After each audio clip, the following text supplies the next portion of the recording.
Okay, In Defense of Ska will begin in just a moment. But first, I just want to say thank you for listening to the podcast. It means so much to us. And if you enjoy the podcast, tell your friends about it. The best way to do that is to, follow us on Instagram and Twitter and share our posts and let people know when they say, hey, is there a podcast I should be listening to? Say yes, In Defense of Ska. Go on to wherever you get podcasts from and subscribe to the podcast. Leave a 5-star review. Let people know that you support In Defense of Ska, that you defend ska. Thanks.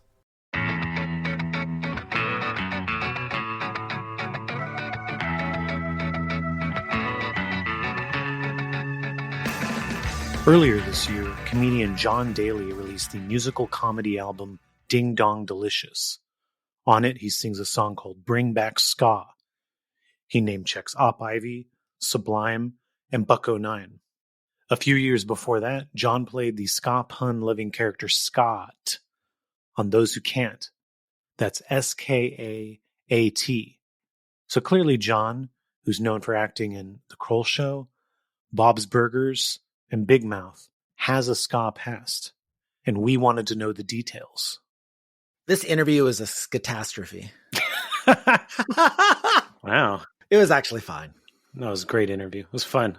It was a great interview. I always find it fascinating when you watch TV shows and you see like actors and stuff portraying ska guys. Like, what's their reference point to ska? Yeah. What's their actual feelings about ska? Where are they coming from? Yeah, it's always hard to tell. Like, what's the understanding that people have? What's their relationship to the genre? And so now we got to talk to Jon Daly, who played Skaat on Those Who Can't. Skaat, yeah. And he also released a song called Bring Back Ska. So there was obviously some amount of interest in the genre. So it was interesting to hear his whole story about it and what he was thinking about it and his thoughts about the genre. My favorite plot point about Skaffirmative Action is that they broke up because the dancing guy couldn't make it. Yeah. Like, you have your full band, but the guy that dances can't make it, so that's why the band's got to break up. While we were doing the interview, like I almost said, like, ska bands don't have dancing guys anymore, and then I thought, oh wait a minute, Kill Lincoln does. Yeah. One thing I forgot to ask though is he says that he doesn't like a certain ska band's name, but I wondered what he thought of the name Kill Lincoln. I should have asked. I forgot to ask. Yeah. So we'll have to tweet it at him later. Twitter's really funny. Oh yeah. Yeah. What's happening on Twitter today, John? No, I mean your Twitter. That's what. Yeah. No, nothing about Twitter is funny ever. Definitely not funny right now. The nightmare machine. It really is. Yeah, it's all like horrible things that you find, just like terrible, terrifying things that you find out 2 weeks later weren't true. That you get so stressed out about. But it's nice that I can like tweet at people like you and get you on the show.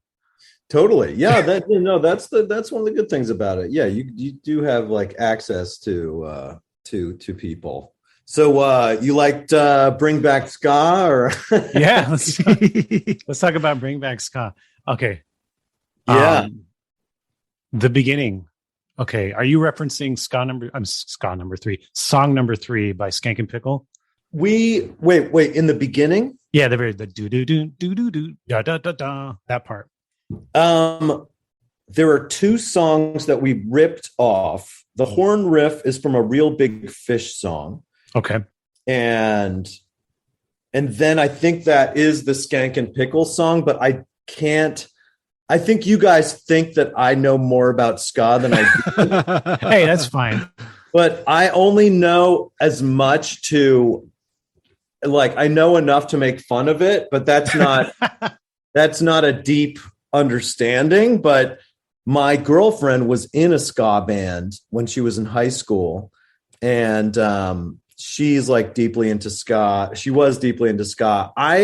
When I was a kid, like, my brothers listened to Operation Ivy, but I feel like Yeah, and like Up Ivy's really good. What kind of stuff are you guys interested in? This might be a short interview. I don't know. Skankin Pickle was a big band for me. That was my introduction to ska.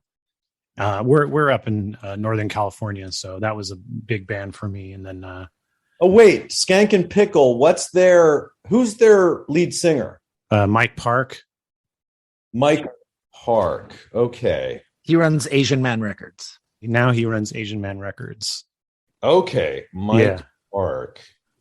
So they broke up just before ska got really big, and then he started Asian Man Records, and he had some bands like the Bruce Lee band and the Chinkies that he was doing during that time period.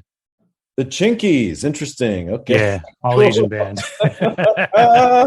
Oh, that's hilarious. That's hilarious. Yeah. Skankin Pickle. I think the name, not to take Mike Park seems like a generally impressive person, but the name Skankin Pickle it's rough, right? It's rough. Well, it's like one of those things where sometimes when you start a band, you don't think you're starting a real band. You think you're just goofing off with your friends, so you come up with the name. And you go like, oh, here's a fun name, and you don't think like 6 years later you're going to be headlining clubs and people are 20 years later going to be talking about your band.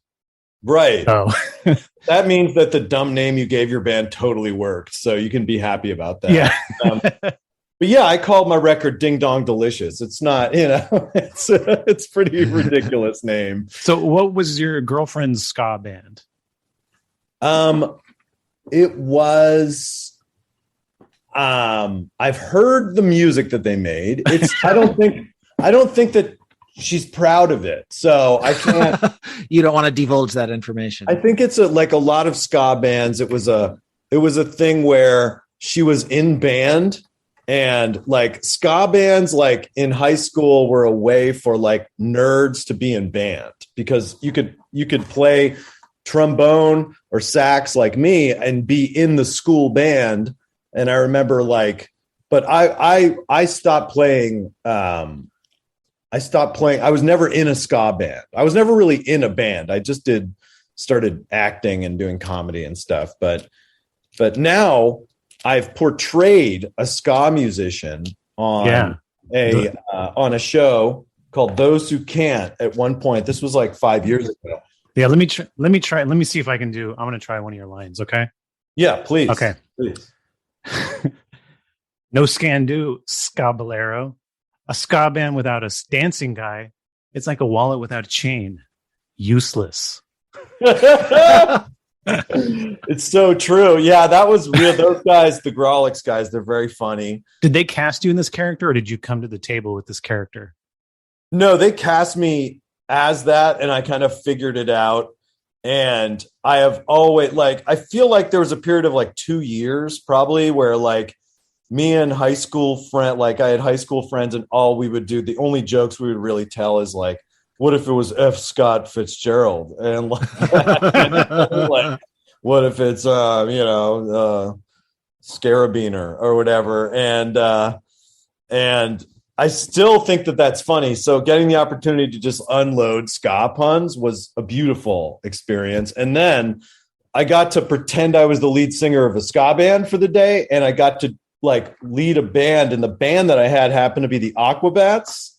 Yeah. And that was amazing. And they're just brilliant musicians and nice people.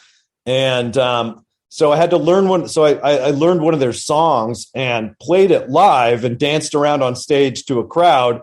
And it was all fake for TV, but it made me realize that why people are in ska bands, because it's the funnest music. It's so fun. And having a horn section and all this stuff hit around you is just so satisfying and amazing. And it's just so much fun. It's so fun for the purveyor of the ska music. It's not necessarily always fun for the listener, though. I do like, I'm not dissing ska. I have total respect, but it's kind of a made fun. How do you grapple with the fact that it's a made fun of thing? Well, I think the way we kind of I wrote a book defending ska, and then we have this podcast. For me, it's about giving the context of ska. like the kind of ska that was very popular is only one piece of the puzzle. Right. And sure, like ska generally has a happy feeling to it, but a lot of ska has serious lyrics. There's a lot of history to ska and current culture around ska that is like very, very interesting and very an important part of culture in general. So I think our goal is to sort of look at the larger picture of ska and like say that just the goofy stuff that like your average person knows about isn't the full story. Right. Totally. That's kind of our viewpoint, but we appreciate, turning on those who can't and seeing Skaat, say, talk about calling his Skaaterney. Yeah. Yeah. Skaaterney is the most toothless name for a ska band. We're Skaaterneys. But and then you had a song, third trimester Skabortion. Oh my God, Jesus! Wow, that's just wow. It's rough stuff. I would like to hope that Skaffirmative Action are pro-choice and it's a pro-choice song. What do you think? Who knows with the politics of some ska musicians, but it's kind of up for debate. Ska definitely has like a right-wing contingent, but it's maybe I'm wrong. I don't know, but it seems like there's a little bit of there's some nastiness that's gone on throughout the years. But like oi ska and stuff like that, is that fair to say? So you're talking about sort of the history of skinheads and that's why are skinheads so ska? Like, why are they associated? Because of like 70s London, right? Basically. So skinheads were initially a subculture of white working class kids that really liked Jamaican music and the fashion. And so they would dress that way. They listened to that music. And then in the 70s, you get into this period of time where the National Front and these racist political organizations are trying to pull in the working class white. It's very similar to what happened in the Trump era in the US. Yeah. They say like the people that are and the Reagan era. Yeah. Yeah. The people that are stealing your jobs and ruining your life are your neighbors, the black immigrants. So, kind of riling them up against them instead of the powers that be.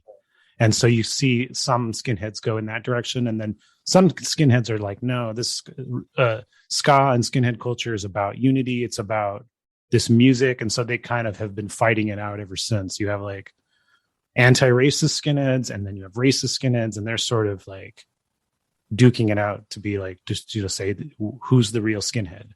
I've got some advice for the anti-racist skinheads. Let's hear it. Eliminate the skinhead part of what you are. I think you're onto something. Be anti-racist. Don't wear the fashion because you just look like it's like, hey, I'm an anti-racist Nazi. Sure, I have the brown shirt of a Nazi and the jackboots of a Nazi. And sure, I wear a Nazi motorcycle helmet with a skull on it. But here's the thing about me. I don't do their like their racism stuff. Yeah, I've met skinheads in New York City that were sharp, like they were hanging out with my friends and they're like, no, we're sharps, man. We just like but there's I don't know. They're the skinheads against racial prejudice people.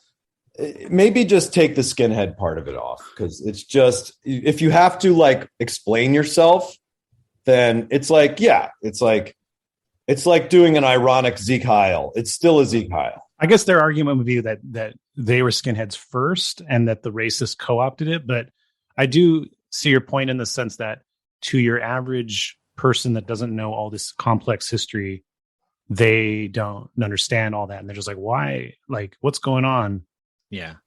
So that's the part that's difficult. Yeah. Yeah. Like to any minority, for example, to any single one. They may take it. I don't know. Hey, look, maybe they'll know the history, but maybe you should stop doing it. But I think they will after they turn a certain age. I think it's definitely like, it's like, yeah, we get the braces and the boots. I mean, I guess it's a tight look and that's what they're doing it. It's like a good, sure, look tough.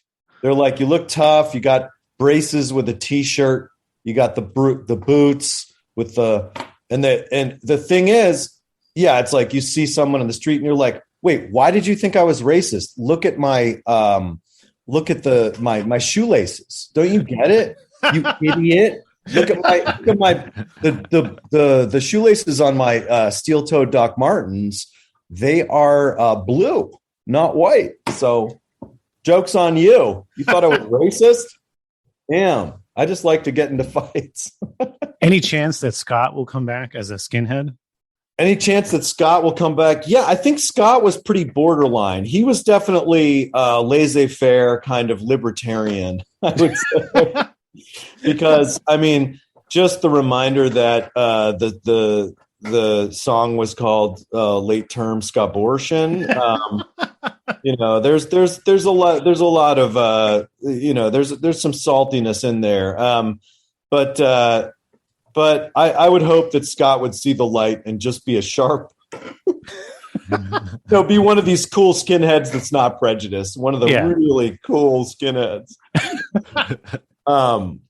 That just love the fashion. Hey, we love the They're probably always like, hey, I love the fashion. That's probably their thing. Yeah. Yeah. So good. Fortunate for me, I've always just worn a t-shirt and shorts. I've never liked fashion ever. Yeah. So I'm not enticed by it. Right. Because I don't even know how to match my clothes. See, I'm all about fashion. I'm all about the Met Ball. I'm all about, Vogue and stuff like that. Yeah. No, you look pretty slick on your Ding Dong Delicious album cover. Well, yeah. Well, that's because I found a little it's like for an 80-year-old woman, it's like a beach outfit or it's like the outfit you wear after you've been at the beach all day to go to dinner with your friends if you live on, if you're summering or something like that. But it's like a semi-military kind of weird, one-piece white suit that I've gotten so much mileage out of, for wearing it for now. It's on my album cover. But yeah, it was just an impulse buy at a Long Island thrift store, and it's from a dead 85-year-old woman.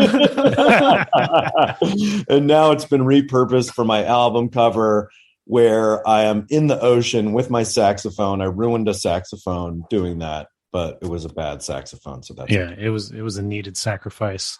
Yeah, exactly. And so it's a full piece suit. It's pants and a top. Yeah, it's a one piece that you just kind of throw your whole body into. If you need to go to the bathroom, it's a real pain in the ass. But you have to take it all the way off.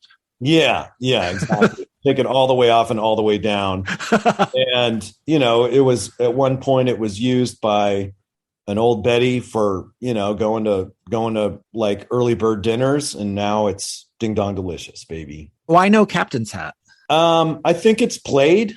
I think Captain's hats are played. Okay, fair enough. I'll agree. There was a guy in LA that would wear a captain's hat around. And I remember being like, I think that guy's a rapist. And what tipped me off about that was the captain's hat. And then he turned out to be, I don't know if he's a rapist. I'm not the one to say, but he's not the best guy. And he would wear a captain's hat to bars and stuff and parties. And you'd be like, oh, I guess you're trying to be the person with the captain's hat. I hope that goes well for you. And then it turned out to not go well. Okay, so the sax, you ruined the sax. It's a crappy sax. Do you actually play an alto for real, or do you play a tenor? No, I play an alto. Okay.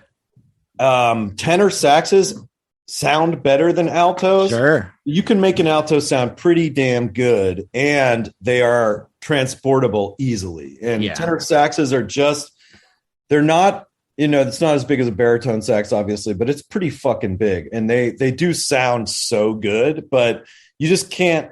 Taking a tenor sax on a plane is one step way more of a pain in the ass than taking an alto sax. So sure. That's really the thing. And then also having it around your neck as you sing, because I do sing and then I play sax solos.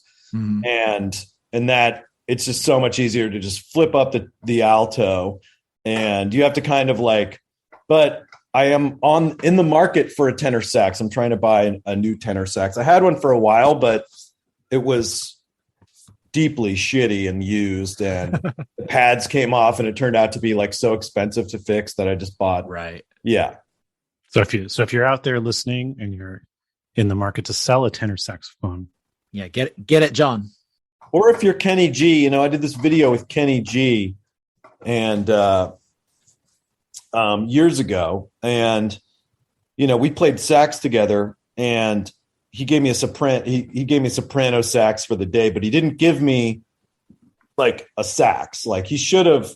My thing was he should have given me a sax at the end of the day. Yeah, he has his own line of saxophones. It's not like it's like hitting them in the pocket. He's got Kenny G saxophones, and so I want to say that I was a little bit let down that Kenny didn't give me a sax at the end of the shooting day. He should have.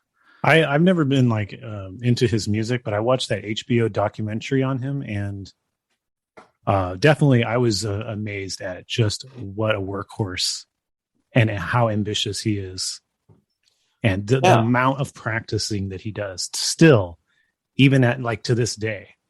Yeah, we started our shoot day at like 7 a.m. and he had already been up and practiced for 3 hours. Yeah. And I love the fact that that was just a really well-made documentary. I forget the name of the woman who made that documentary, but she's really just did a fantastic job. But Kenny, I love the part where she's like, so what do you love about music? And he's like, I just don't know if I love music.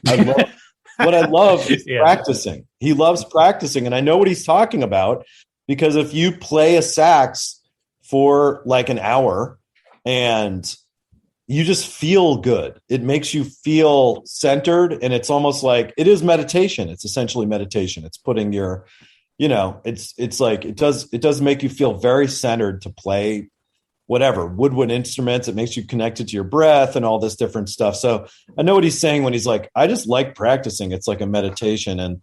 But I think he likes just making money. He's very like, very like business, and, he's kind of like machine washed his reputation, and now he's playing with the Weeknd at the Super Bowl. Like he's done a really good job. Like he's a very impressive dude. And we shot at his Malibu home. And I don't know if you know this, but he's one of the first 5 investors in Starbucks. Yeah, I learned that from the documentary. Yeah. Oh, right. That's in the documentary, of course. And like, yeah. And so being at his house, you're just like, oh, wow, the house that Starbucks built. And it's just this amazing. His closest neighbor is Barbara Streisand. He's just like, got this insane life. So let me ask you, is No Doubt ska? No Doubt started out as a ska band in the 80s. They were just a straight up ska band. And then by the time they released Tragic Kingdom, I would say there's not really any ska in Tragic Kingdom. However, they had a history being a ska band. They look like a ska band. So, and then ska's coming up at the same time. So everyone's just like, right. Ska's getting big. Bands like Real Big Fish, No Doubt, Sublime. So I would say that's more their thing. In Defense of Ska, we'll be right back. Hi, it's Izzy, host of the intersectional feminist music podcast Sounding Out with Izzy, where I talk with women and queer people in the music industry, from producers to journalists, promoters, and of course, musicians. We discuss the challenges facing people of a marginalized gender in music and the innovative ways my guests are combating these challenges. And at the end of the day, racism exists, sexism exists, homophobia exists, transphobia exists. But also solidarity, love, and good music exists too. So join us, have a laugh, feel inspired to become a force for good, and discover some great new music. Subscribe to Sounding Out with Izzy wherever you get your podcasts. Right. How about, were you guys into Sublime when it came out? It came out in like the late 90s, right? Mid 90s, yeah. Mid 90s, yeah. But they got really popular by the late 90s, I think. So my feelings about Sublime, I was kind of not that into it at the time, but I've definitely like gone back and I've learned to appreciate them. I don't think that he was a great lyricist. There was definitely a douchey element to the band, but well, he had a song called "I Like to Rape Girls," right? Yeah, but No, not exactly, but definitely That's not. a douchey element. This is a little bit of a douchey element. He's a good songwriter and a good singer. I will say that about Sublime, but there's definitely cringy elements to the band. Right. That's never been a band that I've been super into. Let's just say that. There's been the argument made also that had he not overdosed, that they would have just ruined their own legacy anyways. Like they weren't great live because they were all fucked up. Right. They were like idiots. They blew up after he died, and I think the story of him ODing on heroin after a show like sort of gave them a mystique that helped that. Yeah, well, I heard the bass player and the drummer conspired to give him the heroin. They gave him a hot shot. Ooh. You know? Ooh. Wow, yeah. They were like, let's kill this guy so we can keep reigning as, you know. Anyway, that's too I meant that to be funny, but it's just too dark, even though it's douchebags. So forget about me saying that. I was supposed to go see Sublime in high school. But I had gotten grounded for sneaking out to see Skankin Pickle. And Jesus, wow, you got a ska. You're full ska. Yeah. But so I asked one of my friends the next day. I was like, "How was the show?" And they hadn't played, of course, because he had OD'd the night before. Damn, that sucks. Wow. Yeah. How about Save Ferris? They're ska, right? Oh, for sure. Yeah. They're all right. Are they good? They're a fine band, not like a band I'm super into. Did you ever see them, John? That's the worst name. It's just the worst. You can't get lower. You think Skankin Pickle's bad? Save Ferris. Oh my god! At least with Skankin Pickle, you got an amazing logo. You got a dancing pickle. How are you going to beat that, right?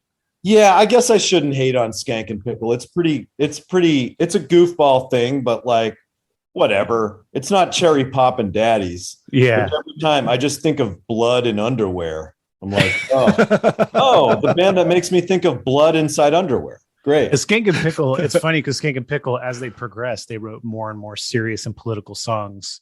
But they still were called Skankin Pickle, right? Wow. Skankin Pickle, man. Yeah. This is about, fuck George H.W. Bush. What about, so you mentioned Buck-09 in your song. Did you have experience with them? Like, were you a fan of them or aware of them, I guess? No. Yeah. Again, I definitely was aware of Sublime, and I know I could sing a bunch of Sublime songs, probably. Buck-09 rhymes with Sublime. And that's really as far as I took it. And I think that their name is super ska, like, because it's like buff or something. How about the Lost My Leg guy? I lost my leg. Is that ska? What is that? I don't even know what that is. I lost my leg. It's Departed soundtrack. It's like the movie The Departed. It's like blip, blip, blip, blip, blip, blip, blip, blip, blip, blip. I lost my leg. I'm headed up to Boston. That song? Do you not know that? I don't know that one. It must not be ska. Yeah, I don't know it. I know the Boss Tones hits. I like the Boss Tones. I'm told that Operation Ivy is something that I should pretend to like. And that they're cool. And I've heard a lot of Operation Ivy. And my brothers were into it. I think growing up, I kind of missed it, but Operation Ivy, I do pretend. I couldn't name a song, but I pretend to like them because they've got the cred, and so they gave me the cred that I so. You wanted that cred. I read that your older siblings, as you said, were into punk rock, but that scared you. That you were kind of scared of punk rock. Oh yeah. I talked about that on my friend Damien's podcast, Turned Out a Punk. Yeah. I mean, they were into punk really early, like when they were 12, and so I was like 7, and so it scared me. Yeah, because I was 7 years old, and I remember seeing Another State of Mind, which is a early 80s documentary about punk. And I was like 7 or 8 when I saw it, and I was like, these people are going to go to hell. Like I believed in Santa Claus at that point, like, so Sure. I was definitely like, these people are against Jesus, so it was very scary for me. And I think but yeah, once I got to high school, I was definitely at least a poser. So mm-hmm. There is a line in Bring Back Ska where you mentioned something about guys playing in the nude. Right. And so I want to know what shows you went to after hearing that line. I wanted to know what shows you went to then. I think that's just a general reference to like, that's what you have to do to get big as a band in your neighborhood. It's just like, they played a show in the nude. They're fucking legends, dude. And that was definitely a thing though back for then. sure. Yeah. Oh, well, that's the Chili Peppers were definitely, I mean, they're not ska. They're like, they're punk funk maestros. So they're not it, but they were definitely like, oh, they play shows where all they wear is like cock socks and stuff. And so like, I imagine Sublime, there was a ska thing of like playing a show in the nude, but wait, what? But now I'm like, was that Blink-182? Oh, like, I don't know. Yeah, it seems like the thing to do. I don't think any of my lyrics are based on any knowledge except for like, yeah, except for a couple things. Well, what inspired you to write it? I just think it'd be so funny to have this thing that's like, hey, let's bring back ska. Like a ska song that is like, that's just like because there was a ska cruise, I think, at some point. I think that might have had something to do with it. I saw this thing. I was like, ska cruise. And it's like all these old ska bands, and I was like, oh, that's so funny. It's like they're bringing back ska. They're trying to bring back ska through cruises. And then I was like, oh, it'd be funny if they just had an anthem that was like a ska anthem called Bring Back Ska. And now I think ska musicians think it's legit. So that's cool. I've had people from bands go like, I love Bring Back Ska. Let's bring it back and stuff. And, I don't know, I think people think it's problematic, I guess. I don't know. I don't think it's necessarily, who cares? I don't know. I don't know what I'm saying. What would you rather bring back, ska or new metal? Oh, ska, definitely. Okay, so I think we have a lot in common. I think new metal, I would rather listen to a ska band because I think like new metal was the genre that Rage Against the Machine really spawned. I feel like Rage Against the Machine spawned all this stuff that's like, yeah, like, like rap rock and like new metal. Yeah. What's the most new metal band? I'd say Limp Bizkit. Yeah. Limp Bizkit, yeah, just trash. That wouldn't have happened without Rage. They were like Sublime. They were like, all our songs are about taking advantage of underage girls. Yeah, there was this whole thing. Like, was it last year or the year before, where suddenly everyone's like, "Hey, Limp Bizkit they were a pretty good band, actually." Like, and it's like, what are you guys talking about? They were not a good band. Yeah, no, they were not. They were never good. It's all revisionist history because the Woodstock doc came out or something, and people it's all nostalgia. I think like when I moved to New York, there was a pop culture desert when it comes to like the really popular stuff, because I was just trying to get into like underground music in New York City and going to like weird shows and seeing other bands. So I kind of missed the whole rap rock thing because I don't know, like, but I remember when Woodstock 99 happened and everything, and seeing the documentary, I was like, oh, wow. This was music. This was the biggest music for a while. And I completely missed it. And all these bands make Red Hot Chili Peppers look like fucking Led Zeppelin. I would like to point out that in Woodstock 99, if you watch that documentary and see what a horrible atmosphere that was. Yeah. Not a single ska band on that bill. Oh, is that right? There's not a single ska band. So just would like to point that out.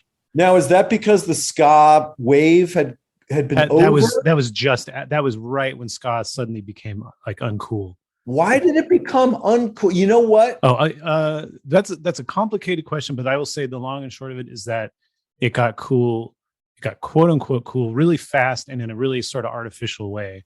And so anything that sort of shoots up and gets launched in the 90s in particular to like MTV, and they're like saying, this is what it is. This is the music. We're defining it for you. Like that just goes out of style within a year. Yes. That's just what happens. Right. But the ska subculture had been around the US for like 16 years before that. Yeah, in the 80s it was like everywhere, right? Like the late 80s maybe, and then it was in the underground, you know. You had like, you know, Fishbone and Untouchables and all kinds of really cool bands in the US. Like Fishbone is a cool band. They're like, yeah, amazing.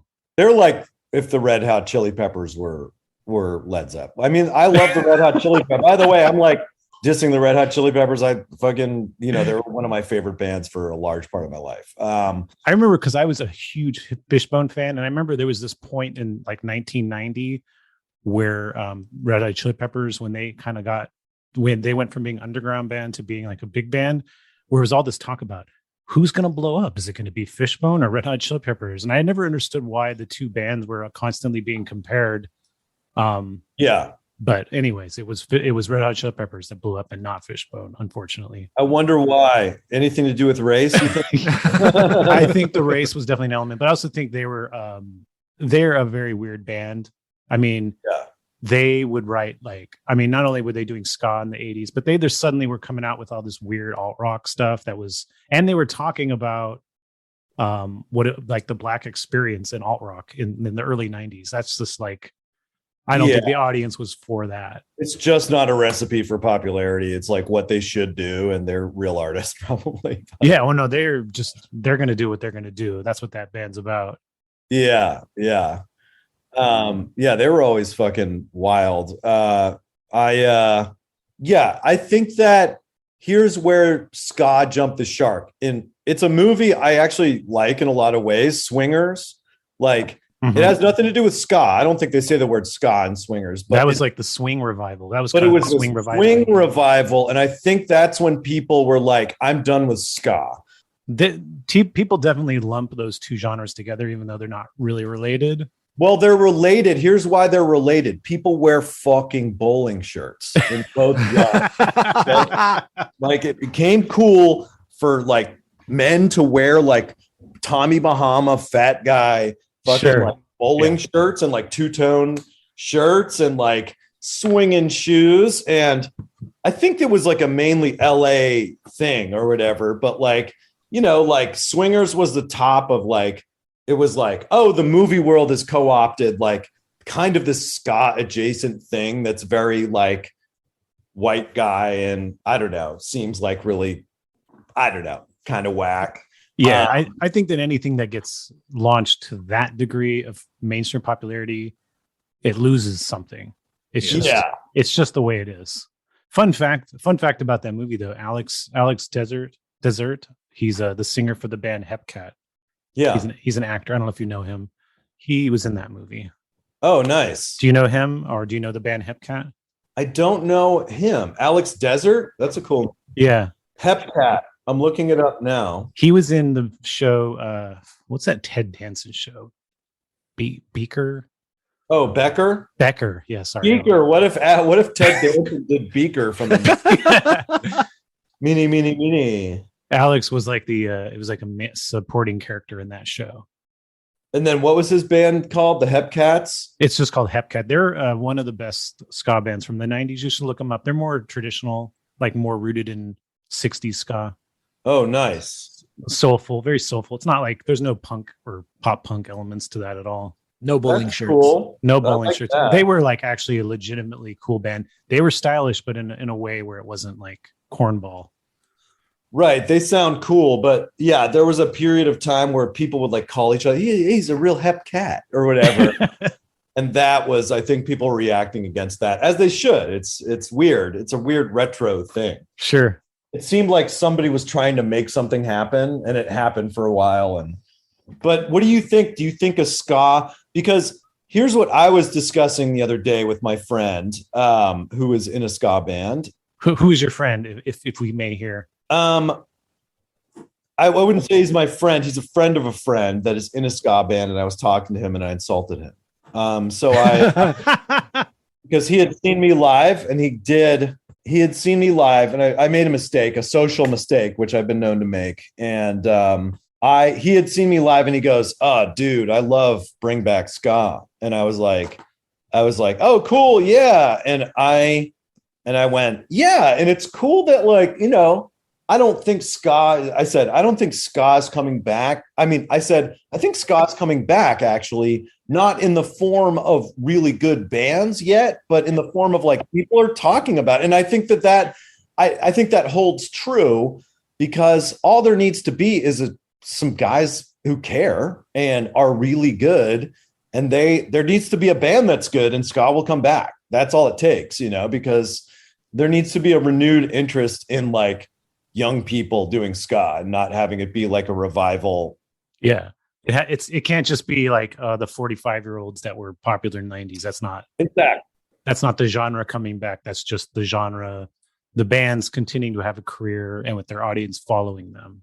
Yeah, exactly. There are young bands. They're not mainstream, but they are. There's definitely a revival on the underground level. There is. Okay, cool. It feels like, it feels ripe for that. It feels like good timing for that, you know. There's a couple, you know, there's a lot of really good bands, but I mean, there's like the bands I would, if you're interested, you know, I would check out a band called Catbite from Philadelphia. Catbite? Yeah, a band called Bad Operation from New Orleans. Nice. And We're the like Union. Bad Operation Ivy. We're like Operation Bad Operation. They definitely are referencing Opera Ivy, but yeah, they're more of a like Specials, like sounding ska band. Are the Specials the best ska band of all time? Well, I mean, I guess that's discounting like Desmond Decker being ska, a bunch of like older. Yeah, I mean, I have to say Skatalites are the pioneers. Like, I can't like not say the Skatalites, but the Specials and the Selector from the Two-Tone era are probably my two favorites. And so the Two-Tone era is the like early 80s, late 70s kind of thing? Yeah. The Specials, the Selector, the Beat, or we called them the English Beat in the US because there was a English Beat. Yes. There's an American band at the time called The Beat also. Right. So they had to distinguish one another. And then Madness is amazing. Madness is great. And then there was also a band called the Body Snatchers, the all woman ska band, and then Bad Manners. They were kind of the goofiest of all. There was Buster, do you know that band? Buster Blood Vessel. He was like a really large man, skinhead actually. He had a gigantic tongue that he would often show the audience. That's what we need. We need a ska band with personality. One guy's fat and he's got a big giant tongue. Yeah, see, you know him, and then they've got that tune. You know, it's so catchy. You need the stars to hit, and then all the smaller bands rise, and then it's a ska revolution again. But the Specials are the band that like, I like. That's a great period, a great band period. Like they're just amazing. Yeah, every time I hear them, I'm like, oh wow, what a great thing. Those bands managed to be top 40 in England and also remain pretty fervently political. Yes. They were never popular here in the US though, but they were very, very popular in England. Yeah, the US is not as cool. Yeah. Not as cool as England, in some ways. So when you were a kid and your older brothers were listening to punk, which scared you, what kind of music did you actually like? Oh, you know, Jimmy Buffett, Billy Joel, Led Zeppelin. I liked classic rock radio. I was like listening to Blue Oyster Cult. I was like listening to the best of Bob Dylan, Simon and Garfunkel, like the American Songbook kind of guys. I got really into like Billy Joel deep cuts. I mean, like Billy Joel is a beast. Yeah, I mean, he's amazing. He's a fucking machine. The Stranger. We should be talking about The Stranger the way we talk about Beatles records. Yeah, absolutely. And Billy Joel's just like sense of grievance with the kids that thought they were cool in high school just produced so much almost good music. But yeah, I remember being like, I mean, I eventually got into like good music, but yeah, definitely before that, like, yeah, Billy Joel, I was like, yeah. And then like the Great American Song. I remember I wrote a paper about Simon and Garfunkel song America, and I got an A because I analyzed it right. And I don't know. Yeah, what else was I into? I love the Peppers from an early age. Like some of the punk stuff I got into. I got into like the Misfits because I realized that they were like, but then Danzig solo scared me. Like the Misfits were funny because they were like partly like funny, you know, like I liked anything that was funny basically, I think. And I loved the show. I loved comedy that was like, I loved like the Young Ones. I don't know if you know the Young Ones. Oh yeah. Madness were on that show once. Yeah. Madness were on the Young Ones. Yeah. So that's how I think the first ska song I heard was Madness, Our House on the Middle of the Street. And I didn't even, Our House, which they play on the Young Ones. And I didn't know it was ska or anything. I was just like, oh, this is a weird band. But they're weird, even in the world of ska. I think Madness is weird. They're like weirdos. They're like the Talking Heads of ska or something. Yeah. They like, they take some of their reference points aside from ska are very uniquely British. Like Ian Dury, I think, is an influence to them. Do you know Ian Dury?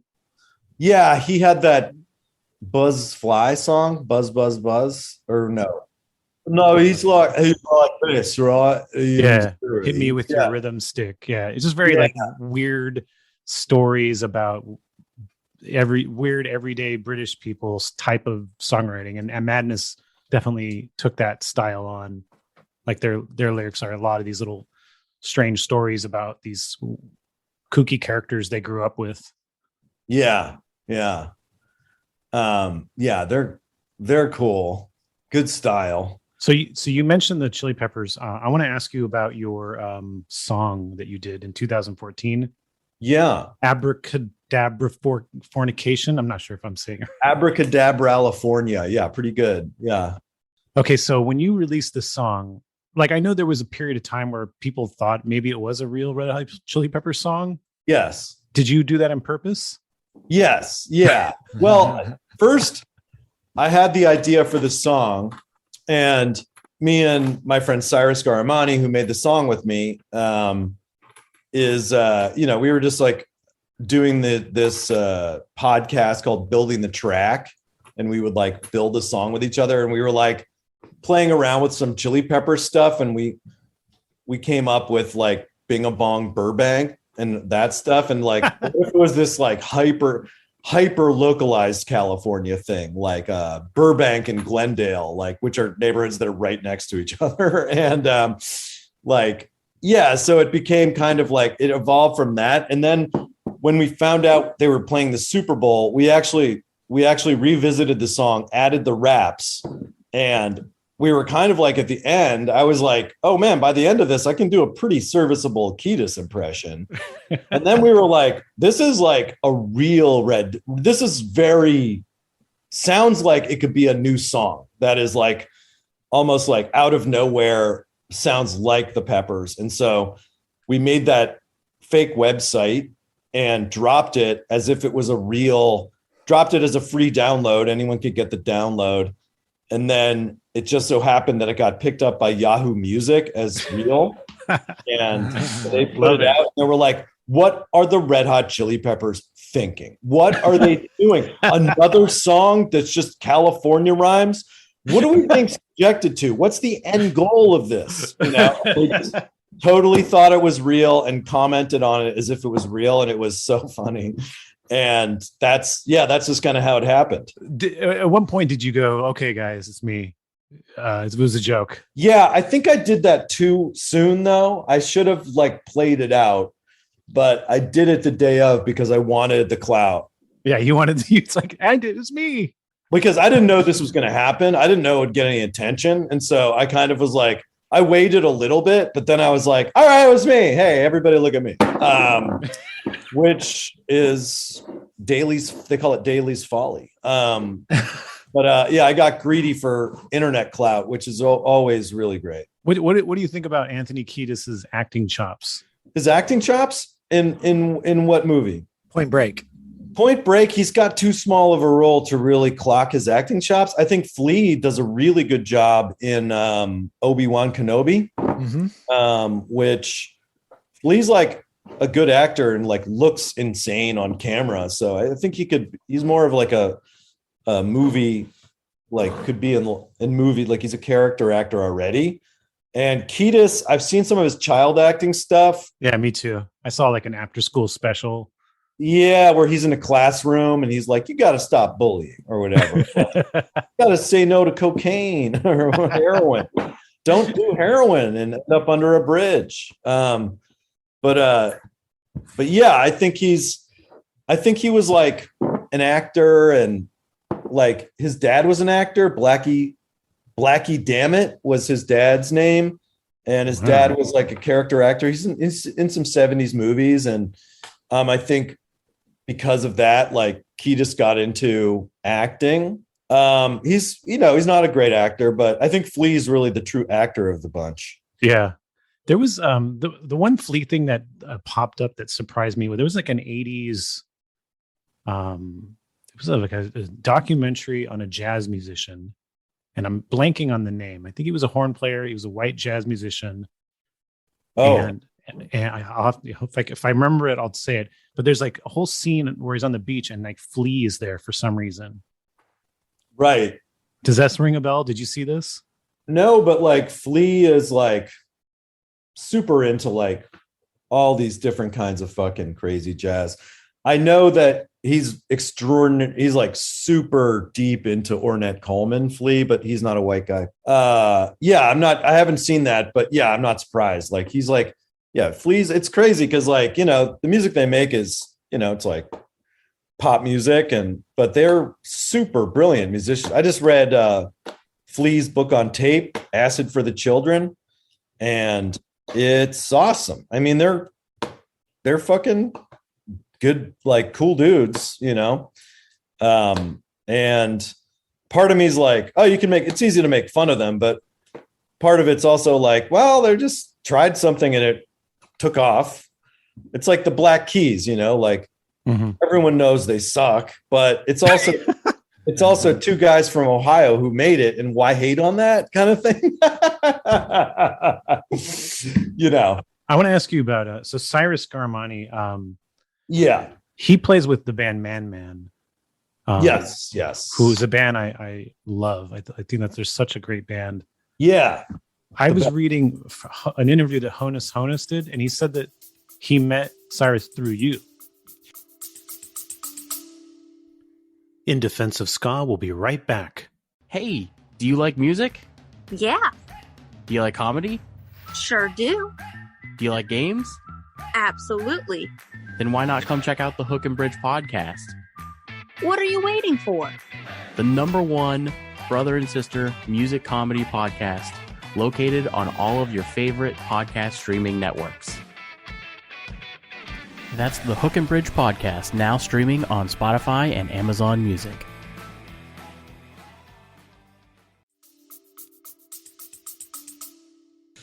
he did. Yeah. I've known Ryan for years, and kind of like he's really into comedy, and I liked his band basically. And yeah, so we kind of met through like different people in comedy, maybe through Charlene Yee, weirdly, I think back in the day, they were good friends. And then Nick Thorburn, my buddy, was in a band called Mr. Heavenly. Yeah, that was a side band that with Joe Plummer and Michael Cera. And they so I kind of knew those guys. And yeah, and then I knew Cyrus, and we started working together on different stuff. First, like podcast stuff, and then music. And I think I introduced them. And Cyrus is a genius, a musical genius, and like a weird shredder. He's like a super shredder, can kind of play anything. And so he fits right into Man Man, because to be in Man Man, you got to be a shredder. You got to be good. Yeah. They take some of their songs, like especially some of their older songs, like Feathers, which I think is probably my favorite Madman song. It's almost like like the sea shanty is one strain of their influence, but they also take all this other weird experimental stuff and sort of blend it all together. Yeah, It's very interesting. that's interesting. Sea shanty. Yeah, they have a little bit of that sea shanty. But it's not done in a corny way, and it's not done like we're doing sea shanties, but it has that kind of that bounce, the sea shanty bounce to some of their songs. Right. It's a bit of a carnival. To me, I'm like, oh, this part sounds like a carnival, kind of like oompa a bit. Like there's a oompa element to Man Man that's really fun, but he doesn't like ever stick to that for too long. But yeah, that's Man Man. They're fucking, yeah, all different kinds of influences. So you did your a couple days ago, you did your album release show. Yes. And so I assume Cyrus was in your band. Who was your band for that show? My band is Cyrus, and then Joe Wong, who is another musical genius. I know Joe. He was in a band called Parts and Labor in Brooklyn, and I saw them live and was like, holy shit. And we became friends. And then he produces 2 songs on my record. So he produces Whistle Tap Johnny and my Flat Earth song. And then he's like a brilliant drummer. And he just put out a record called Night Creatures on Decca Records, which is amazing. And he also does, his main job is composing for TV shows. So he does like Russian Doll. He does all the cool TV shows basically. And then this guy, Brett Morris, who's another like secret shredder who played with Man Man as well. I went on tour with Man Man pre-pandemic and kind of played with all these guys. And that's how I kind of like usurped them for my band or whatever.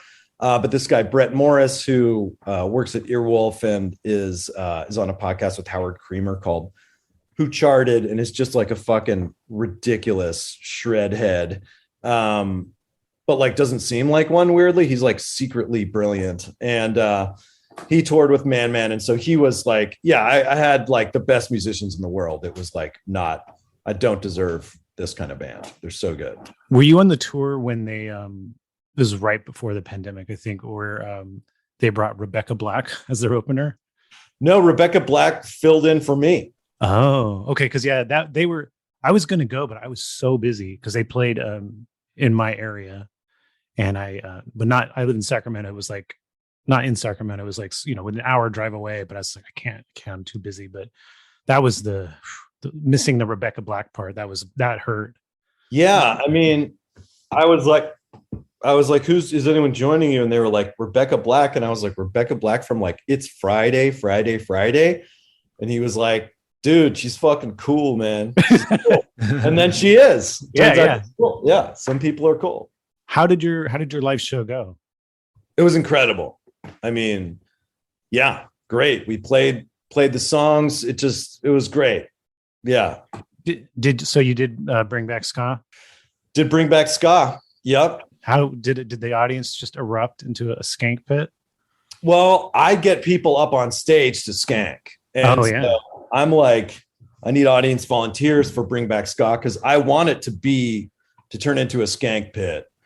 And I saw some people dancing, but I played it too early in the show. People weren't like fully in full rock and roll abandonment mode, it was still like, when I played it, it was like the second or third song because it's like high energy and gets everyone, wakes everybody up.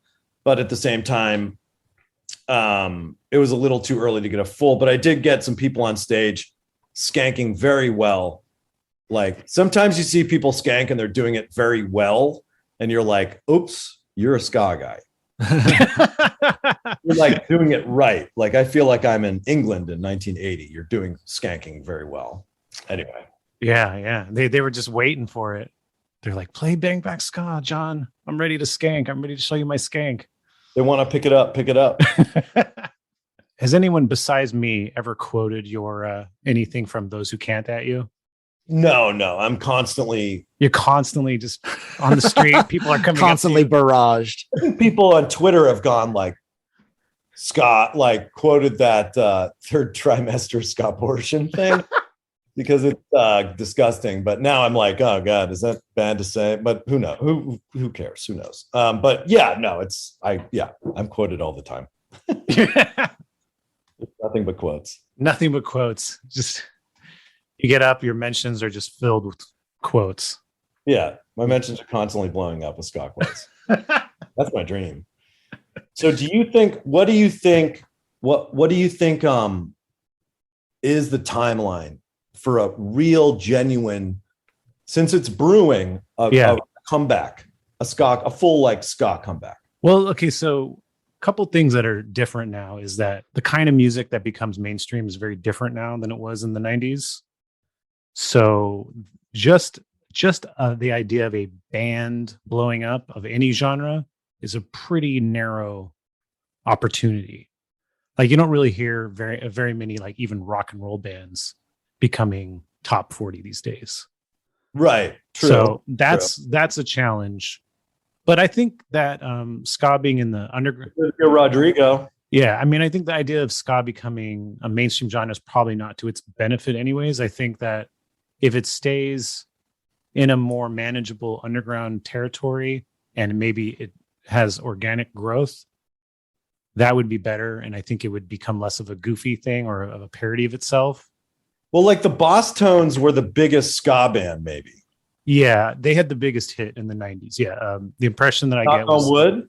Or the impression? Yeah, that was the only song of those that was like a number one hit, I'm pretty sure. Well, that song is just so good. I think it's just a matter of that. Yeah, because you're right. Ska shouldn't live in the ultra mainstream. Like it should always be a little bit underground, or maybe it keeps itself underground or something. I don't know. But yeah, it's like they were just ska and they had a pop sensibility that they put to ska. That could be easily just a rock song, knock wood. Have you heard of this electronic band called 100 Gex? No. Okay, so they're an weird electronic band. They have been slipping ska into their songs more and more. Ooh. And they're very popular with younger audience. And it's really weird sounding too, because it's like a mix between, I don't know. What would you say, Adam? How would you describe 100 Gex? It's not straight up electronic. It's like auto-tune. Yeah, weird. It gets called hyperpop. It's called hyperpop is the genre, but there's definitely some obvious ska elements to them. So hyperpop, I've heard. Hyperpop. The kind of ska they're doing seems like would have the most opportunity to gain a large audience in 2022 than say like the kind of ska we're familiar with, where it's like an 8-piece band with a horn section. Right. So hyperpop sounds like something that Warner Music Group was like, what's a name? What are we doing? We gotta fucking make a genre. It's hyperpop. What? Who said that? You're promoted. Ultra Maga. It's from the Ultra Maga guy. It's an Ultra Maga. Hey, bring him in. Hyperpop. We got it. That's so funny. I think like, is it problematic for white people to do ska? No, it is not, because I don't think it is. I don't think it is. Ska was Jamaican music, but it was kind of died, and then it was revived by the two-tone bands. The two-tone bands were mixed race, like the Specials. Yeah. That ska would have died, or it would have been just an old genre that we think about, like calypso, were it not revived in England by the two-tone bands. They sort of recalibrated ska. And it's like kind of a different genre, really, if you think about it, but we call it ska. Well, old 60s ska it's just reggae. I can't tell the difference between dub, ska, and reggae. Well, reggae evolved from ska, so they're very similar. It's just like they've just altered the groove and the tempo. But ska revival or two-tone ska, that's sort of a new, and that's all the ska that's spread all over the world is sort of primarily rooted from that thread of ska. And that thread of ska is like multicultural, tends to be politically leftist and anti-racist. And I think those are the cultural elements that, in my opinion, are part of ska, the ska culture. Or should be. I think most of them are. Politically leftist and anti-racist is always better than politically rightist and racist. Definitely, usually better. Yeah. Yeah. But is Screwdriver ska? No. That wasn't. That was an oi band. Yeah, they're hardcore. Is the Police? Speaking of racists, is the Police ska? The Sting band. The Police they had a few ska songs, but they were more of a reggae influenced pop band. Okay. Yeah. That's the verdict. But they did have a couple songs, like a Canary in a Coal Mine and Man in a Suitcase. You live your life like a canary in a coal mine. That's a pretty overt. That's ska. Yeah. Ska. Yeah. What else you got from me? Damn. You got more questions? What defines ska? What defines it? The technical definition of ska is the drum beat and the bass line. The upbeat is kind of a secondary thing, but it's the bass and the drums are really the defining aspect. The drums, I think, are probably the most important aspect because as the music has evolved and changed and been melded with other styles, that's the most like consistent element that defines the genre. Yeah. But and the technical way to play ska drums is that you hit the bass and the snare on the same beat. It's a kind of a backwards way of playing compared to rock and roll.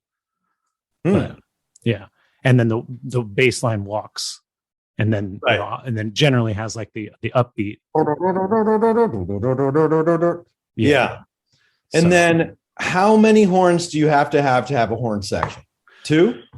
I mean, I think 2 or 3 is standard, but there's some bands that just do like a solo trombone, and I think, and the couple like the English Beat had just the saxophone. I think the solo trombone does pretty well as a solo horn section because there's some force behind the trombone. But yeah, it's you can be explosive with it or mellow with it. Yeah. But I think you probably want 2. I think 2 is good. 2 is good. A sax and a trumpet or a trombone. Yeah. But it's times are tough. Economy is tough. Gas prices are up, so you may not be able to take your horn section on tour with you. True. John, how do you feel about ska bands with no horns?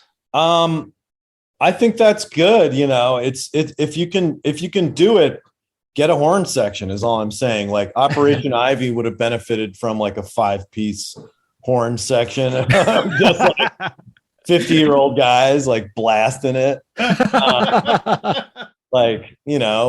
And you gotta wear suspenders.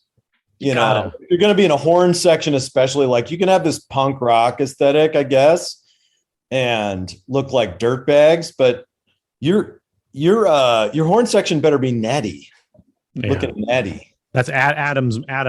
He's more of a punk guy that plays. He's got long hair, tattoos. He looks like an angry biker, but he's a wholesome dad. Shit. Yeah. Congrats. Nice. Thank you, John. We need more wholesome dads in this country. God damn it. I don't know what I'm talking about. So you don't want to reveal your girlfriend or your old girlfriend's ska band, but can you tell us a little bit about what they sounded like? Let's not talk about what I don't think that she would be happy. All right, that's totally fine. I've heard the band, and she didn't want to play. I forced her to play them, so that gives you that gives you some. And okay. I was like, no, you will play your high school ska band for me. Did you start skanking in front of her just to razz her? Of course I did. I skank gently around my house constantly. That's how I locomote. That's definitely a way to start your morning if you want to stay in shape. Yeah. I'm actually doing some workout tapes called the Skank Workout. Yeah. And it's skanking for skanks. It's all skanky sluts. And don't ask me how I tell their sluts. It's an honor system thing. I want to ask you something. Please. So some time ago, you did a Jon Daly is Jon Daly campaign. Yes. Listen, I want to hear about that. Tell me. So there's a golfer named Jon Daly. Yeah. There's a golfer named Jon Daly. He came out of the slime that he emerged from. No, I don't know. He's like, he's Jon Daly is this blonde, like fat, proud drinking. He's like He's like, yeah, I like my drinks. And like, it's like, PGA let me drink, I'd be on the PGA tour. He's like that guy. He's like he's like a proud scumbag kind of guy. And his name is Jon Daly. My name is Jon Daly. And I used a very thin premise that his, like when you Googled my name, Jon Daly, Jon, it would, most of the things that came up were his fucking search results.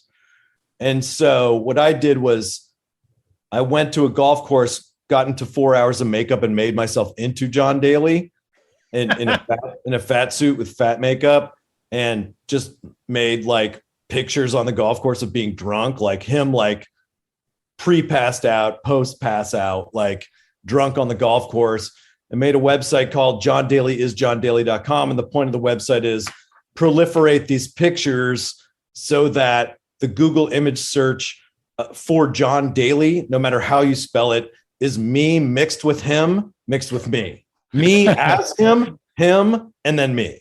So it's, for a while, it was really beautiful. Like you could search either name and it would be like either me or him, and then it would be like 4 pictures of me as him and then pictures of him. It worked out really well for a second there. Tell me about your decision to make the website look like a 2002 like era website. Oh, well, I had no money. That was yeah. I don't know. I think that was like 2012. I just moved to LA. Yeah, I was just like, hey, can anyone make this website? Oh my God. And at the time I was like, fuck yeah. But it looks like I look at it now and I was like, wow, why didn't I think to myself, this looks crazy. Let's make it look a little more official. The way it looks seems like it's part of the joke though. Like, yeah, I think it's both part of the joke and part of the like poor conditions under which we made it. Yeah. This was before you got, your internet mentions blowing up from that Red Hot Chili Pepper song. Yeah. It's before I was constantly quoted. Yeah. I do it for the mentions, baby. Now you got the ska fame. So, oh yeah. What are you going to do now?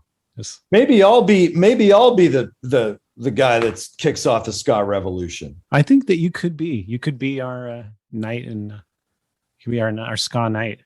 Yeah, I could be the two-tone. I could be I'm just going to start dressing like a skinhead. I bet that we can wag the dog into a ska revival by just me making fun of it and then slowly embracing it. Yes. And it would be nice if it was so huge that like a bunch of legacy acts, or not legacy acts, but like, Olivia Rodrigo, like whoever's huge now did a ska song, like that would be, yeah. And it would be like a watered down version of some ska song, but like, let's make it so like all the bigs, like Taylor Swift has a ska song, and it's got to be the thing. And then you, when you're interviewed, you'll be like, what posers? Yeah. They're not real ska like me. They don't know how to dress. Like, look at my natty clothes. Do they say natty, or that might be something I make up? I make up. You get to make up your words in this ska revival that you're leading. Yeah. Okay, good. Yeah, I can have my own words. We have skanking. It'll be like branking or something, like breakdance skanking. It's like like a brank pit, and it's like the most futuristic kind of dancing, popping and locking and picking it up. Yeah, definitely. Oh man. Do you know which big pop artist was going to record a ska song? This is a real story here.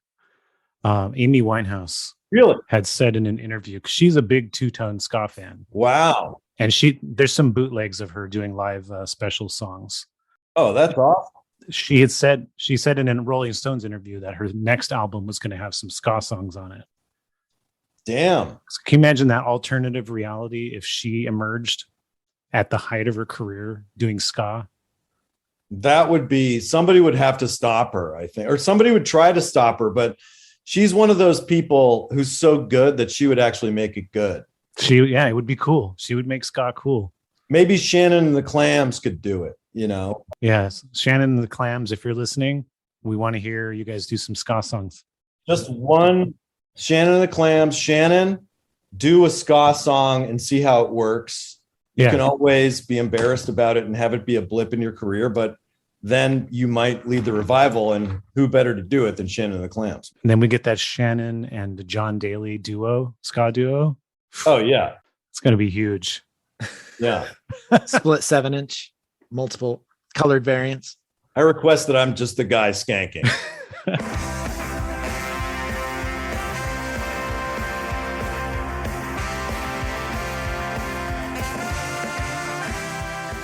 Thank you so much for listening to In Defense of Ska. If you've enjoyed this episode, please like and subscribe to the podcast wherever you normally stream or download episodes.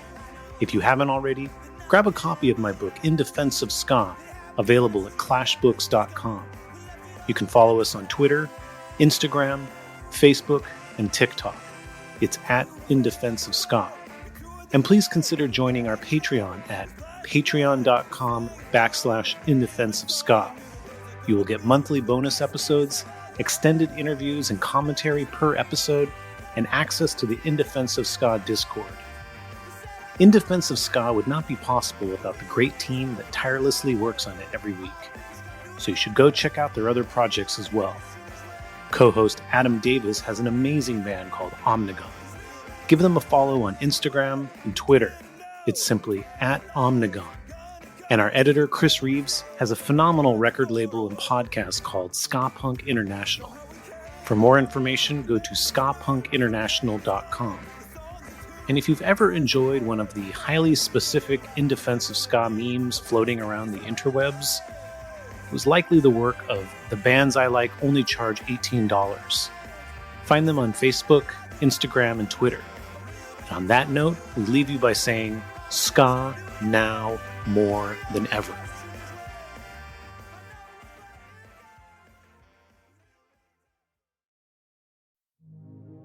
Okay, you're still here after the sign-off. You want more? We have more. Over on our Patreon, we have so much bonus content. Listen, if you're looking for more In Defense of Ska, if you're looking for some behind-the-scenes moments, if you're looking for just Aaron and I talking to each other, for only $5 a month, you can get that. So why don't you head over to our Patreon and subscribe? We really appreciate it. Thanks.